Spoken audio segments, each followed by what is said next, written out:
Great Expectations by Charles Dickens. Volume 1, Chapter 3. It was a rimy morning and very damp. I had seen the damp lying on the outside of my little window, as if some goblin had been crying there all night, and using the window for a pocket-handkerchief. Now I saw the damp lying on the bare hedges and spare grass, like a coarser sort of spider's webs, hanging itself from twig to twig and blade to blade. On every rail and gate, wet lay clammy, and the marsh mist was so thick that the wooden finger on the post directing people to our village, a direction which never accepted, for they never came there, was invisible to me until I was quite close under it. Then, as I looked up at it, while it dripped, it seemed to my oppressed conscience like a phantom devoting me to the hulks. The mist was heavier yet when I got out upon the marshes, so that instead of my running at everything seemed to run at me. This was very disagreeable to a guilty mind. The gates and dikes and banks came bursting at me through the mist, as if they cried as plainly as could be, "A boy with somebody else's pork pie! Stop him!" The cattle came upon me with like suddenness, staring out of their eyes and steaming out of their nostrils. "Hulloa, young thief!"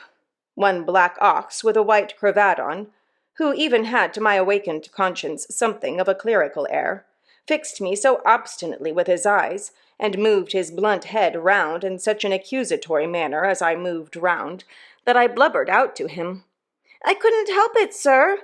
It wasn't for myself I took it."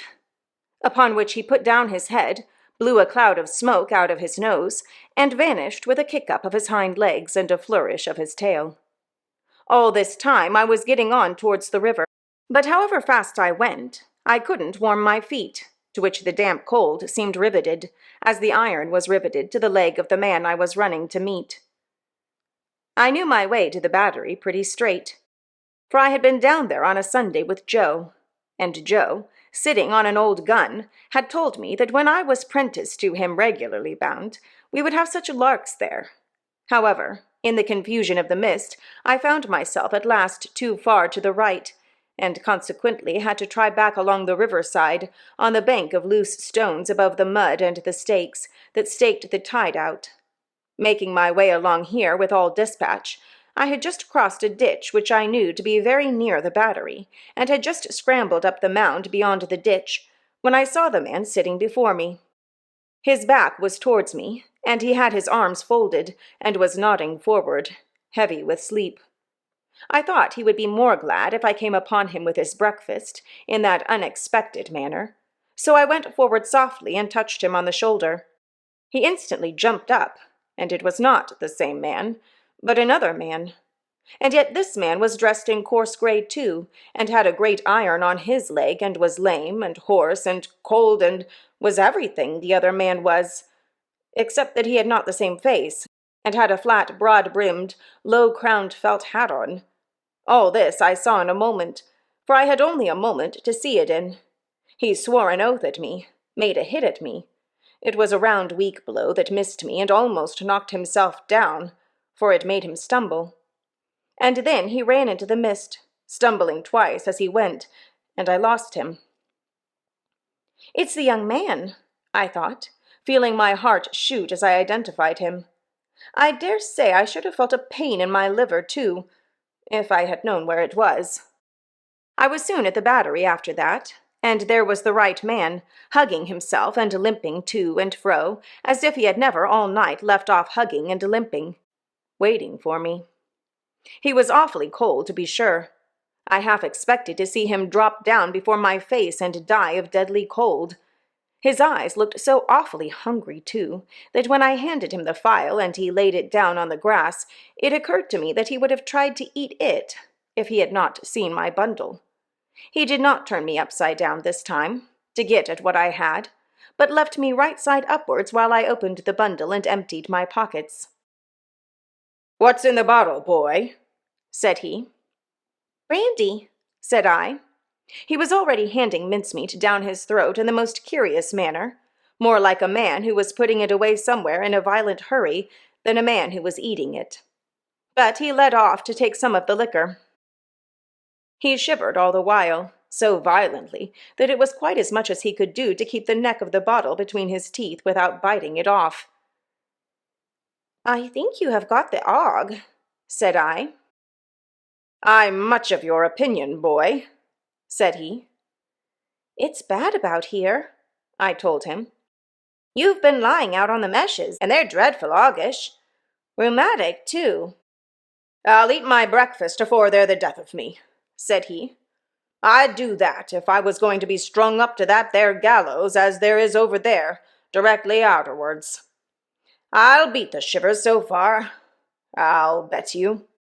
He was gobbling mincemeat, meat-bone, bread, cheese, and pork pie all at once, staring distrustfully while he did so at the mist all around us, and often stopping, even stopping his jaws to listen. Some real or fancied sound, some clink upon the river or breathing of beast upon the marsh, now gave him a start, and he said suddenly, "You're not a deceiving imp? You brought no one with you?" "No, sir, no." "Nor give no one the office to follow you?" "No." "Well," said he, "I believe you. You'd be but a fierce young hound indeed, if at your time of life you could help to hunt a wretched warmint, hunted as near death and dunghill as this poor wretched warmint is." Something clinked in his throat, as if he had works in him like a clock and was going to strike, and he smeared his ragged rough sleeve over his eyes. Pitying his desolation, and watching him as he gradually settled down upon the pie, I made bold to say, "I am glad you enjoy it." "Did you speak?" "I said I was glad you enjoyed it." "Thank'ee, my boy, I do." I had often watched a large dog of ours eating his food, and I now noticed a decided similarity between the dog's way of eating and the man's. The man took strong, sharp, sudden bites, just like the dog. He swallowed, or rather snapped up, every mouthful too soon and too fast. And he looked sideways here and there while he ate, as if he thought there was danger in every direction, of somebody's coming to take the pie away. He was altogether too unsettled in his mind over it to appreciate it comfortably, I thought, or to have anybody to dine with him without making a chop with his jaws at the visitor. In all of which particulars he was very like the dog. "I am afraid you won't leave any of it for him," said I timidly, after a silence during which I had hesitated as to the politeness of making the remark. "There's no more to be got where that came from." It was certainly of this fact that impelled me to offer the hint. "Leave any for him? Who's him?" said my friend, stopping in his crunching of pie crust. "The young man that you spoke of, that was hid with you?"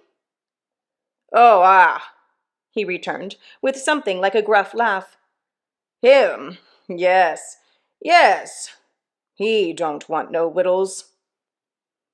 "I thought he looked as if he did," said I.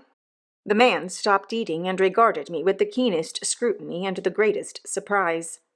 "Looked? When?" "Just now." "Where?" "Yonder," said I, pointing. "Over there, where I found him nodding asleep, and thought it was you." He held me by the collar and stared at me so that I began to think his first idea about cutting my throat had revived.